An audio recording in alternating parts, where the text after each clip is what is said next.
ಎರಡನೇ ಅಲೆ, 3 ಮ್ಯೂಟೆಂಟ್, ಲಸಿಕೆ ಮಹಾಭಿಯಾನ ಹೇಗಿದೆ? ಲಸಿಕೆ ಕೊರತೆ ಸೃಷ್ಟಿಸಿದ್ಯಾರು? ಏನಿದು ವ್ಯಾಕ್ಸಿನ್ ವಾರ್ ಕಥೆ?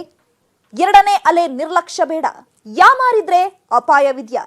ಆ 3 ಫಾರ್ಮುಲಾ ಅನುಸರಿಸಿದ್ರೆ ಕೊರೋನಾದಿಂದ ಪಾರಾಗಬಹುದಾ? ಡಬಲ್ ಮ್ಯೂಟೆಂಟ್ಗೂ ಕೋವ್ಯಾಕ್ಸಿನ್ ಬ್ರಹ್ಮಾಸ್ತ್ರ, ವಿದೇಶಿ ಕಂಪನಿಗಳಿಗೂ ಲಸಿಕೆಗೆ ಗ್ರೀನ್ ಸಿಗ್ನಲ್ ನೀಡಿದ ಭಾರತ. ಇದೇ ಈ ಹೊತ್ತಿನ ಫೋಕಸ್ 18 ಮಹಾ ಸಂಗ್ರಾಮ.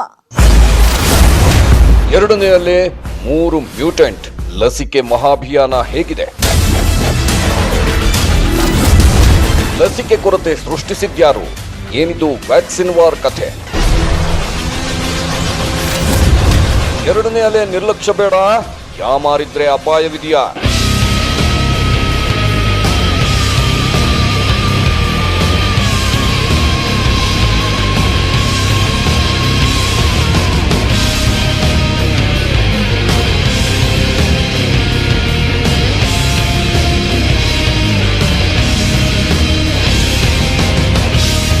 ಕೊರೋನಾ ಎಂಬ ಕಣ್ಣಿಗೆ ಕಾಣದ ನಿಗೂಢ ವೈರಸ್ ಕಳೆದ 1 ವರ್ಷದಿಂದ ಜನರ ಬದುಕನ್ನೇ ಹೈರಾಣಾಗಿ ಮಾಡಿದೆ. ಇಡೀ ದೇಶವನ್ನೇ ತನ್ನ ಕಬಂಧ ಬಾಹುಗಳಲ್ಲಿ ಆವರಿಸಿಕೊಂಡಿರೋ ಕೊರೋನಾ ಅದ್ಯಾಕೋ ಸದ್ಯಕ್ಕೆ ದೇಶ ಬಿಟ್ಟು ಹೋಗೋ ಯಾವ ಲಕ್ಷಣಗಳೂ ಕಾಣ್ತಾ ಇಲ್ಲ. ಕೊರೋನಾ ಅನ್ನೋ ಹೆಸರು ಕೇಳಿದ್ರೆ ಸಾಕು ಎಲ್ಲರ ಕಿವಿ ನೆಟ್ಟಗಾಗ್ಬಿಡುತ್ತೆ. ಆ ಮಟ್ಟಿಗೆ ಕರಾಳತೆ, ಭೀತಿ, ಆತಂಕ ಸೃಷ್ಟಿಸಿದೆ ಈ 3 ಅಕ್ಷರದ ವೈರಸ್. ಸ್ವಲ್ಪ ತಿಂಗಳುಗಳ ಕಾಲ ಸೈಲೆಂಟ್ ಆಗಿದ್ದ ಈ ರಕ್ಕಸ ವೈರಸ್ ಈಗ ಮತ್ತೆ ತನ್ನ ವಿಶ್ವರೂಪ ಮುಂದುವರಿಸಿದೆ. ಕಳೆದ ವರ್ಷಕ್ಕಿಂತಲೂ ಘನಘೋರವಾಗಿ, ಭೀಕರವಾಗಿ ಮನುಕುಲದ ಮೇಲೆ ದಾಳಿ ಮಾಡ್ತಿದೆ. ಒಂದು ಕಡೆ ಕೊರೋನಾ ರಣದಾಳಿ ಇಡ್ತಾ ಇದ್ರೆ, ಈ ಕಡೆ ಸರ್ಕಾರ ಕೂಡ ಈ ಮಹಾಮಾರಿಯನ್ನ ಕಟ್ಟಿಹಾಕೋಕೆ ಇನ್ನಿಲ್ಲದಂತೆ ಶತಾಯಗತಾಯ ಪ್ರಯತ್ನ ಮಾಡ್ತಿದೆ.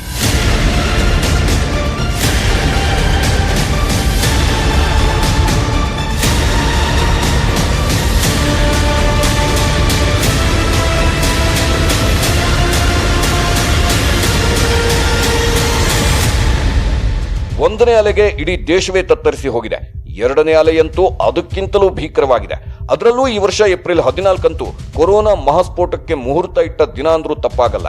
ಅವತ್ತು ಹಿಂದೂ, ಸಿಖ್ಖರು ಹೊಸ ವರ್ಷಾಚರಣೆ ಮಾಡೋದಕ್ಕೆ ಒಂದೆಡೆ ಸೇರಿದ್ರು. ಹಲವು ಮುಸ್ಲಿಮರು ರಂಜಾನ್ ಮೊದಲನೇ ದಿನ ಆಚರಿಸೋದಕ್ಕಾಗಿ ಒಂದೆಡೆ ಸೇರಿದ್ರು.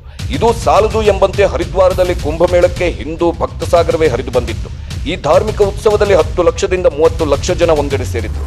ಅವತ್ತೇ ನೋಡಿ ಇಡೀ ದೇಶದಲ್ಲಿ ಕೊರೋನಾ ಸೋಂಕಿನ ಸಂಖ್ಯೆ ಮೊಟ್ಟ ಮೊದಲ ಬಾರಿಗೆ 2 ಲಕ್ಷದ ಗಡಿ ತಲುಪಿತ್ತು. ಇದು 1 ವಾರಗಳ ಕಾಲ ಮುಂದುವರೆದು ತದನಂತರ 3,15,000 ಜನರಿಗೆ ಸೋಂಕು ಕಾಣಿಸಿಕೊಂಡಿತ್ತು. ಯಾವುದೇ ದೇಶದಲ್ಲೂ ಕೂಡ ಈ ಮಟ್ಟಿಗೆ ಒಂದೇ ದಿನಕ್ಕೆ ಸಾಂಕ್ರಾಮಿಕ ರೋಗ ಉಲ್ಬಣಿಸಿರಲಿಲ್ಲ.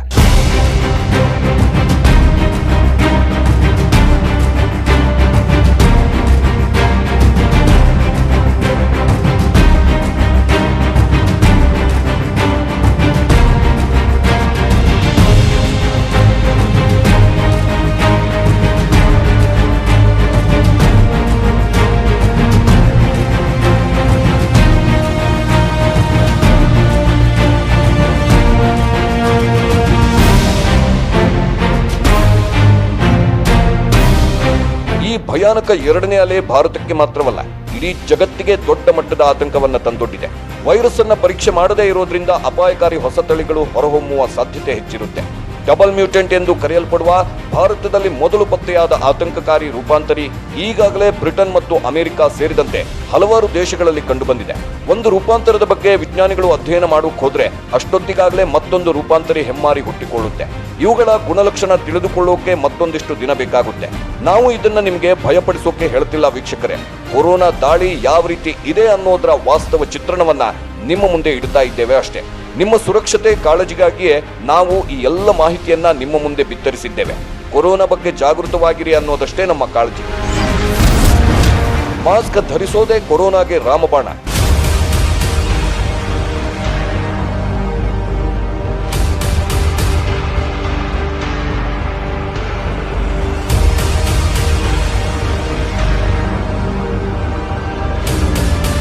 ಕೊರೋನಾ ಮಹಾಮಾರಿಯಿಂದ ತಪ್ಪಿಸಿಕೊಳ್ಳುವುದಕ್ಕೆ ಒಂದು ಬ್ರಹ್ಮಾಸ್ತ್ರವಿದೆ. ಆ ಫಾರ್ಮುಲಾವನ್ನ ನೀವು ಫಾಲೋ ಮಾಡಿದ್ದೇ ಆದಲ್ಲಿ ಕೊರೋನಾದಿಂದ ನೀವು ಪಾರಾಗಬಹುದು. ಅಷ್ಟಕ್ಕೂ ಆ ಫಾರ್ಮುಲಾ ಯಾವುದು ಅಂತೀರಾ? ಕಳೆದ 1 ವರ್ಷದಿಂದ ನಮ್ಮ ಜೀವನದ ಅವಿಭಾಜ್ಯ ಅಂಗವಾಗಿರುವ ಮಾಸ್ಕ್. ಎಸ್ ವೀಕ್ಷಕರೇ, ಮಾಸ್ಕ್ ಧರಿಸೋದೇ ಕೊರೋನಾಗೆ ರಾಮಬಾಣ. ಈ ಬಗ್ಗೆ ನಾವು ಕೊರೋನಾ ಪ್ರಾರಂಭ ಆದಾಗಿನಿಂದಲೂ ಹೇಳ್ತಾ ಬಂದಿದ್ದೀವಿ. ತಜ್ಞರು ವೈದ್ಯರು ಕೂಡ ಕಾಲಕಾಲಕ್ಕೆ ನಿಮಗೆ ಈ ವಿಚಾರದ ಬಗ್ಗೆ ಎಚ್ಚರಿಕೆ ಕೊಡ್ತಾನೆ ಬಂದಿದ್ದಾರೆ. ಮೊದಲೆಲ್ಲ ಜೀವಭಯ ಇದ್ದ ಜನ ಮಾಸ್ಕ್ ಧರಿಸ್ತಿದ್ರು. ಆದ್ರೆ ಇತ್ತೀಚೆಗೆ ದೇಶದಲ್ಲಿ ಬಹುತೇಕ ಜನ ಮಾಸ್ಕ್ ಅಂದ್ರೆ ಒಂದ್ ರೀತಿ ಅಸಡ್ಡೆ ಮಾಡ್ತಾರೆ, ನಿರ್ಲಕ್ಷ್ಯ ಮಾಡ್ತಾರೆ. ಆದ್ರೆ ನೀವು ಸಾರ್ವಜನಿಕ ಸ್ಥಳಗಳಲ್ಲಿ ಸರಿಯಾಗಿ ಮಾಸ್ಕ್ ಧರಿಸಿದ್ದೇ ಆದಲ್ಲಿ ಕೊರೋನಾ 90% ನಿಮ್ಮ ಬಳಿ ಸುಳಿಯೋದೇ ಇಲ್ಲ. ಕೊರೋನಾದಿಂದ ನೀವು ಪಾರಾಗಬಹುದು ಅನ್ನೋದು ತಜ್ಞರ ಅಭಿಪ್ರಾಯ. ಅಷ್ಟಕ್ಕೂ ಮಾಸ್ಕ್ ಧರಿಸೋದ್ರಿಂದ ಯಾವ ರೀತಿ ಪ್ರಯೋಜನ ಅಂತಾನೂ ಹೇಳ್ತೀವಿ. ಈ ಕೊರೋನಾ ಉಸಿರಾಟ ಸಂಬಂಧಿತ ಕಾಯಿಲೆ, ಮುಖ್ಯವಾಗಿ ಈ ಕೊರೋನಾ ವೈರಸ್ ಹನಿಗಳ ಮೂಲಕ ಮನುಷ್ಯನ ದೇಹವನ್ನು ಪ್ರವೇಶಿಸುತ್ತೆ. ಅದರಲ್ಲೂ ನೀವು ಕೆಮ್ಮಿದಾಗ ಹೊರಹೊಮ್ಮುವ ಹನಿ ಇರುತ್ತಲ್ಲ, ದಟ್ ಈಸ್ ವೆರಿ ಡೇಂಜರಸ್. ಒಂದು ವೇಳೆ ಎದುರು ಬದ್ರು ಇರೋರು ಮಾಸ್ಕ್ ಧರಿಸಿಲ್ಲ ಅಂದ್ರೆ ಆ ನೀರಿನ ಹನಿ ಅವರ ಮೈ ಮೇಲೆ ಬಿದ್ರೆ ನೇರವಾಗಿ ಆ ವ್ಯಕ್ತಿಯ ದೇಹಕ್ಕೆ ವೈರಸ್ ಸೇರಿಕೊಳ್ಳುತ್ತೆ. ಅದೇ ಮಾಸ್ಕ್ ಧರಿಸಿದ್ರೆ ಕೆಮ್ಮಿದ್ರೂ ಕೂಡ ಆ ಹನಿಗಳು ಮಾಸ್ಕ್ ನಲ್ಲೇ ಇರುತ್ತೆ, ಎಲ್ಲಿಯೂ ಬೀಳೋದಿಲ್ಲ. ಹಾಗಾಗಿ ಇದೇ ಕಾರಣಕ್ಕೆ ಎಲ್ಲರೂ ಕೂಡ ಕಡ್ಡಾಯವಾಗಿ ಮಾಸ್ಕ್ ಧರಿಸಲೇಬೇಕು.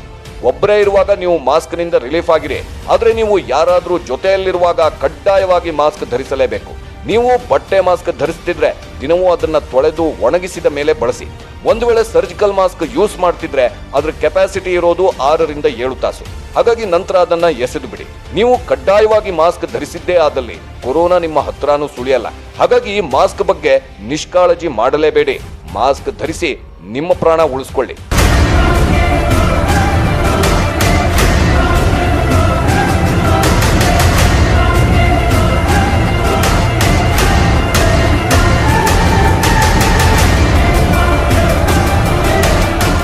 ದೇಶಕ್ಕೆ ಈಗ 3ನೇ ರೂಪಾಂತರಿ ಆತಂಕ ಎದುರಾಗಿದೆ.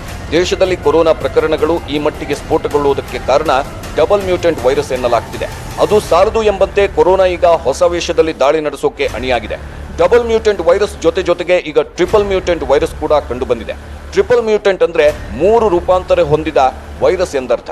ಮಹಾರಾಷ್ಟ್ರ, ದೆಹಲಿ, ಪಶ್ಚಿಮ ಬಂಗಾಳದಲ್ಲಿ ಹೊಸ ಕೇಸ್ಗಳ ಸ್ಫೋಟಕ್ಕೆ ಈ ಹೊಸ ರೂಪಾಂತರಿಯೇ ಕಾರಣ ಅಂತ ತಜ್ಞರು ವಿಶ್ಲೇಷಣೆ ಮಾಡಿದ್ದಾರೆ. ಹಾಗಾಗಿ ರೂಪಾಂತರಿ ಕೊರೋನಾ ವೈರಸ್ ಅನ್ನು ಸಮರ್ಥವಾಗಿ ಎದುರಿಸಲು ಲಸಿಕೆಗಳಲ್ಲಿ ಆಗಾಗ ಬದಲಾವಣೆ ಆಗಬೇಕು ಅನ್ನೋದು ತಜ್ಞರ ಅಭಿಪ್ರಾಯ. ಡಬಲ್ ಮ್ಯೂಟೆಂಟ್ಗೆ ಕೋವ್ಯಾಕ್ಸಿನ್ ಬ್ರಹ್ಮಾಸ್ತ್ರ.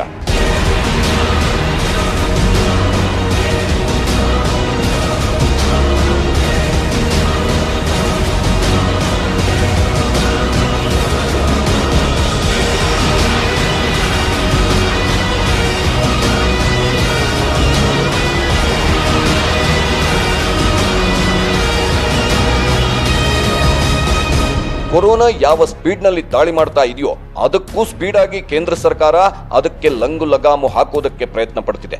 ಈ ನಿಟ್ಟಿನಲ್ಲಿ ಭಾಗಶಃ ಯಶಸ್ವಿಯಾಗಿದೆ.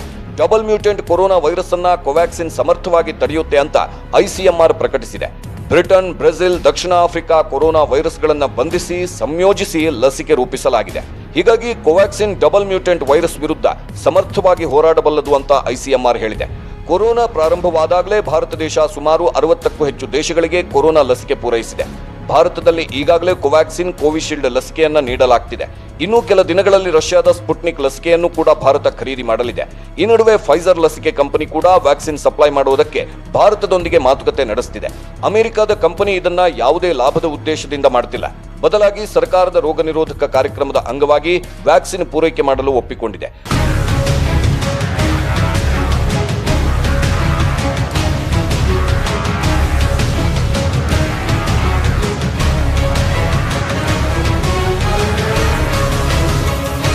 ಕಳೆದ ವಾರ ವಿದೇಶಿ ನಿರ್ಮಿತ ಕೋವಿಡ್-19 ಲಸಿಕೆಗಳಿಗೆ ತುರ್ತು ಅನುಮತಿ ನೀಡುವುದಕ್ಕೆ ಸರ್ಕಾರ ಕೂಡ ಈ ಬಗ್ಗೆ ಚಿಂತನೆ ನಡೆಸುತ್ತಿದೆ. ಈ ನಡುವೆ ಜಾನ್ಸನ್ ಅಂಡ್ ಜಾನ್ಸನ್ ತನ್ನ ಸಿಂಗಲ್ ಡೋಸ್ ಕೋವಿಡ್-19 ಲಸಿಕೆಗಾಗಿ ಭಾರತದಲ್ಲಿ ಕ್ಲಿನಿಕಲ್ ಟ್ರಯಲ್ ನಡೆಸೋದಕ್ಕೆ ಟ್ರೈ ಮಾಡುತ್ತಿದೆ. ಭಾರತದ ಆರೋಗ್ಯ ವ್ಯವಸ್ಥೆಯನ್ನೇ ಕುಗ್ಗಿಸಿರೋ ಮಹಾಮಾರಿ ಕೊರೋನಾ ವಿರುದ್ಧ ಕೇಂದ್ರ ಸರ್ಕಾರ ಎಡೆಬಿಡದೆ ಹೋರಾಡುತ್ತಿದೆ. ಇನ್ನೊಂದು ಕಡೆ ತನ್ನ 4ನೇ ಲಸಿಕಾ ಅಭಿಯಾನದಲ್ಲಿ ಭಾರತ 18 ವರ್ಷ ಮೇಲ್ಪಟ್ಟವರಿಗೂ ಲಸಿಕೆ ನೀಡೋಕೆ ಮುಂದಾಗಿದೆ. ಮೊದಲ 3 ಅಭಿಯಾನದಲ್ಲಿ ಹೆಲ್ತ್ ಕೇರ್ ಸಿಬ್ಬಂದಿ, ಫ್ರಂಟ್ ಲೈನ್ ವರ್ಕರ್ ಹಾಗೂ 45 ವರ್ಷಕ್ಕಿಂತ ಮೇಲ್ಪಟ್ಟವರಿಗೆ ವ್ಯಾಕ್ಸಿನ್ ನೀಡಲಾಗಿದೆ. ಸೆರಮ್ ಇನ್ಸ್ಟಿಟ್ಯೂಟ್ ಆಫ್ ಇಂಡಿಯಾದ ಕೋವಿಶೀಲ್ಡ್ ಹಾಗೂ ಭಾರತ್ ಬಯೋಟೆಕ್ನ ಕೋವ್ಯಾಕ್ಸಿನ್ ಅನ್ನ ನೇರವಾಗಿ ತೆಗೆದುಕೊಂಡು ರಾಜ್ಯಗಳಿಗೆ ವಿತರಿಸಿತ್ತು. ರಾಜ್ಯ ಸರ್ಕಾರಗಳು ಈ ಲಸಿಕೆಗಳನ್ನ ಸರ್ಕಾರಿ ಲಸಿಕಾ ಕೇಂದ್ರಕ್ಕೆ ಉಚಿತವಾಗಿ ವಿತರಣೆ ಮಾಡಿದ್ವು. ಹಾಗೆ ಖಾಸಗಿ ಆಸ್ಪತ್ರೆಗಳಿಗೆ ತಲಾ ಲಸಿಕೆಗೆ 250 ರೂಪಾಯಿ ದರಕ್ಕೆ ಮಾರಾಟ ಮಾಡಿದ್ವು.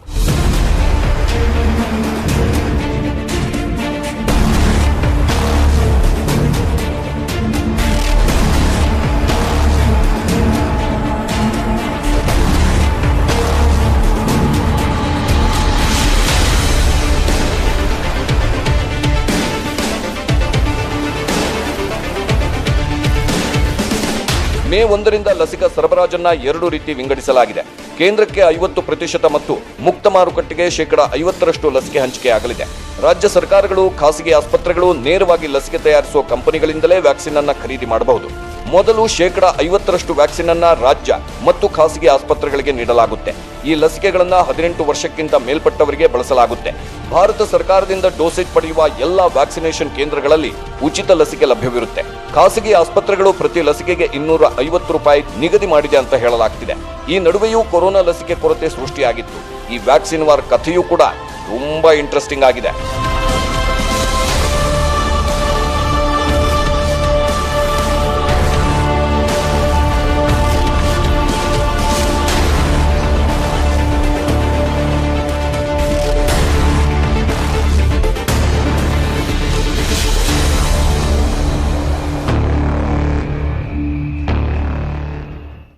ಸರ್ಕಾರ ದೇಶದ ಜನರಿಗೆ ಲಸಿಕೆ ಪೂರೈಕೆ ಮಾಡೋದಕ್ಕೆ ಇನ್ನಿಲ್ಲದಂತೆ ಪ್ರಯತ್ನ ಪಡ್ತಿದೆ. ಅಧಿಕಾರಿಗಳೊಂದಿಗೆ, ತಜ್ಞರೊಂದಿಗೆ ಪ್ರಧಾನಿ ಸರಣಿ ಸಭೆ ನಡೆಸುತ್ತಿದ್ದಾರೆ. ಇವೆಲ್ಲ ಒಂದ್ ಕಡೆ ಭರದಿಂದ ಸಾಗ್ತಾ ಇದ್ರು ದೇಶದಲ್ಲಿ ಲಸಿಕೆಗೆ ಕೊರತೆ ಎದುರಾಗಿದೆ. ಆ ಬಗ್ಗೆ ಹೇಳ್ತೀವಿ.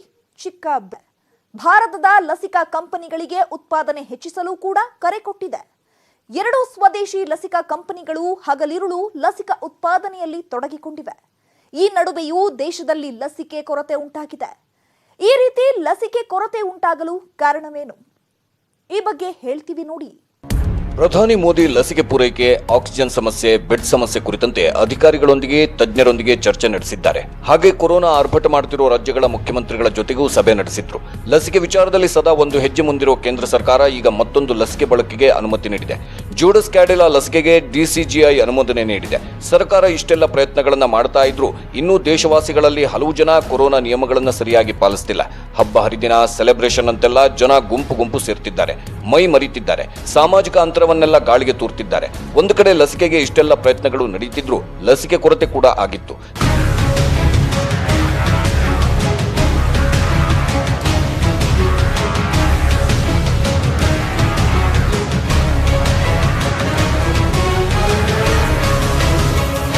ನಮ್ಮ ದೇಶದ ಜನಸಂಖ್ಯೆ 130 ಕೋಟಿ ದಾಟಿದೆ. ಭಾರತದಂತ ದೇಶದಲ್ಲಿ ಲಸಿಕೆ ನೀಡೋದು ಅಂದ್ರೆ ಸುಲಭದ ಮಾತಲ್ಲ. ಎಲ್ಲರಿಗೂ ಲಸಿಕೆ ನೀಡೋದು ಕಷ್ಟ ಸಾಧ್ಯದ ಮಾತು. ಇಂತಹ ಸಂದರ್ಭದಲ್ಲಿ ಕೊರೋನಾ ಲಸಿಕೆ ಕೊರತೆ ಆಗೋದು ಸಹಜ. 2 ಸ್ವದೇಶಿ ಲಸಿಕಾ ಕಂಪನಿಗಳು ಭಾರತಕ್ಕೆ ವ್ಯಾಕ್ಸಿನ್ ಪೂರೈಕೆ ಮಾಡುತ್ತಿವೆ. ಹಗಲಿರುಳು ವ್ಯಾಕ್ಸಿನ್ ಉತ್ಪಾದನೆ ಮತ್ತು ಸರಬರಾಜಿನಲ್ಲಿ ತಮ್ಮನ್ನು ತಾವು ತೊಡಗಿಸಿಕೊಂಡಿವೆ. ಈ ರೀತಿ ಉತ್ಪಾದನೆ ಮಾಡುವಾಗ ಸ್ವಲ್ಪ ತೊಡಕುಗಳು ಎದುರಾಗುತ್ತೆ. ಸೆರಮ್ ಸಂಸ್ಥೆ ಮೇಲೆ ಕೇಂದ್ರ ತುಂಬಾ ಅವಲಂಬಿತವಾಗಿದೆ. ಭಾರತದಂತಹ ದೇಶದಲ್ಲಿ ಇನ್ನಷ್ಟು ಕಂಪನಿಗಳು ಲಸಿಕೆ ಉತ್ಪಾದನೆ ಮಾಡಲು ಮುಂದೆ ಬರಬೇಕು. ಸರ್ಕಾರ ಇಂತಹ ಸಂಸ್ಥೆಗಳಿಗೆ ಉತ್ತೇಜನ ಕೊಡಬೇಕು ಅನ್ನೋದು ತಜ್ಞರ ಅಭಿಪ್ರಾಯ. ಹೀಗಾಗಿ ಲಸಿಕೆ ಕೊರತೆ ಉಂಟಾಗಿದೆ. ಆದರೆ ಇದನ್ನು ಸರಿದೂಗಿಸೋಕೆ ಸರ್ಕಾರ ವಿದೇಶಿ ಕಂಪನಿಗಳೊಂದಿಗೆ ಕೂಡ ಮಾತುಕತೆ ನಡೆಸುತ್ತಿವೆ. ಲಸಿಕೆ ಪೂರೈಕೆ ಬಗ್ಗೆ ಒಪ್ಪಂದ ಕೂಡ ಮಾಡಿಕೊಳ್ಳುತ್ತಿದೆ.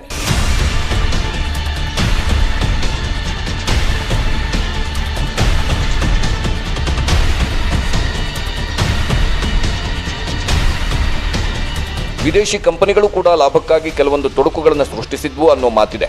ಕೊರೋನಾ ಶುರು ಆಗೋವರೆಗೂ ವಿಶ್ವದ 60% ಲಸಿಕೆಗಳು ಭಾರತದಲ್ಲಿ ತಯಾರಾಗಿ ರಫ್ತಾಗ್ತಿದ್ವು. ಆದರೆ ಕೊರೋನಾ 2ನೇ ಅಲೆಯ ನಂತರ ನಾವೇ ವಿದೇಶದಿಂದ ಲಸಿಕೆಗಳನ್ನು ಆಮದು ಮಾಡಿಕೊಳ್ಳೋ ಪರಿಸ್ಥಿತಿ ಎದುರಾಗಿದೆ. ಕೊರೋನಾ ಸಮಯದಲ್ಲಿ ವಿಶ್ವ ವಾಣಿಜ್ಯ ಒಪ್ಪಂದದಿಂದ ಹೊರಗಿಟ್ಟು ಕಡಿಮೆ ದರದಲ್ಲಿ ಜನರಿಗೆ ಕೊಡುವ ರೀತಿ ಮಾಡಬೇಕು ಅನ್ನೋದು ಭಾರತದ ನಿಲುವಾಗಿತ್ತು. ಆದರೆ ಅಮೆರಿಕ ಮತ್ತು ಯುರೋಪಿನ ದೇಶಗಳು ಸಂಶೋಧನೆ ಮತ್ತು ಬಂಡವಾಳ ಹೂಡುವ ಕಂಪನಿಗಳಿಗೆ ತೊಂದರೆ ಆಗುತ್ತೆ ಅಂತ ಸಮರ್ಥಿಸಿಕೊಂಡಿದ್ವು. ಇದು ಕೂಡ ಲಸಿಕೆ ಕೊರತೆಗೆ ಒಂದು ಕಾರಣ. ಆದರೆ ಇವೆಲ್ಲವನ್ನ ಹಿಮ್ಮೆಟ್ಟಿ ಸರ್ಕಾರ ಲಸಿಕಾ ಅಭಿಯಾನದಲ್ಲಿ ಮುನ್ನುಗ್ತಾ ಇದೆ. ಹೆಚ್ಚೆಚ್ಚು ಜನರಿಗೆ ಲಸಿಕೆಯನ್ನ ತಲುಪಿಸ್ತಾ ಇದೆ. ಏಪ್ರಿಲ್ 19ರಿಂದ ಭಾರತದಲ್ಲಿ 3ನೇ ಹಂತದ ಕೊರೋನಾ ಲಸಿಕಾ ಅಭಿಯಾನ ಆರಂಭವಾಗಿದೆ. ಕೇಂದ್ರ ಸರ್ಕಾರ ಕೂಡ ಎಲ್ಲ ಲಸಿಕೆ ಕಂಪನಿಗಳಿಗೆ ಹೆಚ್ಚೆಚ್ಚು ವ್ಯಾಕ್ಸಿನ್ ಉತ್ಪಾದನೆ ಮಾಡಲು ಕರೆ ಕೊಟ್ಟಿದೆ. ಲಸಿಕಾ ಉತ್ಪಾದನಾ ಕಂಪನಿಗಳೇ ಈಗ ನೇರವಾಗಿ ಖಾಸಗಿ ಆಸ್ಪತ್ರೆಗಳು ಹಾಗೂ ರಾಜ್ಯಗಳಿಗೆ ನೇರವಾಗಿ ವ್ಯಾಕ್ಸಿನ್ ಅನ್ನು ಸಪ್ಲೈ ಮಾಡಬಹುದು. ಭಾರತದಲ್ಲಿ ಬಳಸ್ತಾ ಇರೋ ಕೋವ್ಯಾಕ್ಸಿನ್ ಕಾರ್ಯಕ್ಷಮತೆ ನೋಡೋದಾದ್ರೆ 28 ದಿನದಲ್ಲಿ 2 ಡೋಸ್ಗಳನ್ನು ತೆಗೆದುಕೊಂಡಿದ್ದೇ ಆದಲ್ಲಿ ಈ ವ್ಯಾಕ್ಸಿನ್ 81% ಪರಿಣಾಮಕಾರಿಯಾಗಿ ಕಾರ್ಯನಿರ್ವಹಿಸಬಲ್ಲದು. ಹಾಗೆ ಕೋವಿಶೀಲ್ಡ್ನ ಕೂಡ ಸೌಮ್ಯ ಸ್ವಭಾವದ ಕೊರೋನಾದಿಂದ ಹಿಡಿದು ತೀವ್ರ ತೆರನಾದ ಸೋಂಕಿಗೂ ನೀಡಬಹುದು. 12 ವಾರಗಳ ಅವಧಿಯಲ್ಲಿ 2 ಡೋಸ್ ನೀಡಿದ್ರೆ 82.4% ಪರಿಣಾಮಕಾರಿಯಾಗಬಲ್ಲದು. ಹೀಗೆ ಯಶಸ್ವಿಯಾಗಿ ಲಸಿಕಾ ಅಭಿಯಾನ ನಡೆಸೋದ್ರ ಮೂಲಕ ಕೇಂದ್ರ ದೇಶದ ಜನರನ್ನ ಸುರಕ್ಷಿತರನ್ನಾಗಿ ಮಾಡೋಕೆ ಪಣ ತೊಟ್ಟಿದೆ. ಈ ಮೂಲಕ ಕೊರೋನಾ ಕಡಿವಾಣಕ್ಕೆ ಶಪಥ ತೊಟ್ಟಿದೆ ಸರ್ಕಾರ.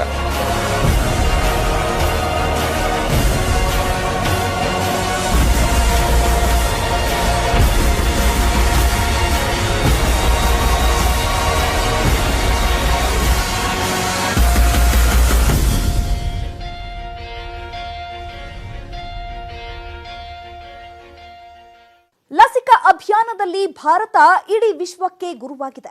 ದೇಶದ ಜನರಿಗೆ ಲಸಿಕೆ ಪೂರೈಸೋದ್ರೊಂದಿಗೆ ವಿದೇಶಗಳಿಗೂ ಕೂಡ ಹಂತ ಹಂತವಾಗಿ ವ್ಯಾಕ್ಸಿನ್ ಪೂರೈಕೆ ಮಾಡ್ತಿದೆ. ಒಟ್ಟು 94 ದೇಶಗಳ ಬೆನ್ನಿಗೆ ಆಪದ್ ಬಾಂಧವನಂತೆ ನಿಂತಿದೆ ಭಾರತ. ಈ ಬಗ್ಗೆ ಹೇಳ್ತೀವಿ. ಅಷ್ಟೇ 94 ದೇಶಗಳಿಗೆ 66 ಮಿಲಿಯನ್ ಡೋಸ್ ಲಸಿಕೆ ಪೂರೈಕೆ ಮಾಡಿದೆ. 21% ಪ್ರಮಾಣದಲ್ಲಿ ಜಾಗತಿಕವಾಗಿ ವ್ಯಾಕ್ಸಿನ್ ಸಪ್ಲೈ ಮಾಡಿದೆ. ಮತ್ತೊಮ್ಮೆ ತಾನು ಆಪತ್ ರಕ್ಷಕ ಅನ್ನೋದನ್ನ ತೋರಿಸಿಕೊಟ್ಟಿದೆ. ಜಗತ್ತಿನಲ್ಲಿ ಏಪ್ರಿಲ್ 20ರವರೆಗೆ 928.68 ಮಿಲಿಯನ್ ಡೋಸ್ಗಳನ್ನು ನೀಡಲಾಗಿದೆ. ಭಾರತ 127.13 ಮಿಲಿಯನ್ ಡೋಸ್ ನೀಡಿದೆ. ವ್ಯಾಕ್ಸಿನೇಷನ್ ಪ್ರಕ್ರಿಯೆಯಲ್ಲಿ ಯುಎಸ್, ಚೀನಾ ನಂತರ ಭಾರತ 3ನೇ ಸ್ಥಾನದಲ್ಲಿದೆ. ಏಪ್ರಿಲ್ 22ರವರೆಗೆ ಭಾರತ 94 ದೇಶಗಳಿಗೆ 66 ಮಿಲಿಯನ್ ಡೋಸ್ ಲಸಿಕೆ ಪೂರೈಕೆ ಮಾಡಿದೆ. ಭಾರತ ಜಾಗತಿಕವಾಗಿ 193 ಮಿಲಿಯನ್ ಡೋಸ್ ಲಸಿಕೆ ಸಪ್ಲೈ ಮಾಡಿದೆ.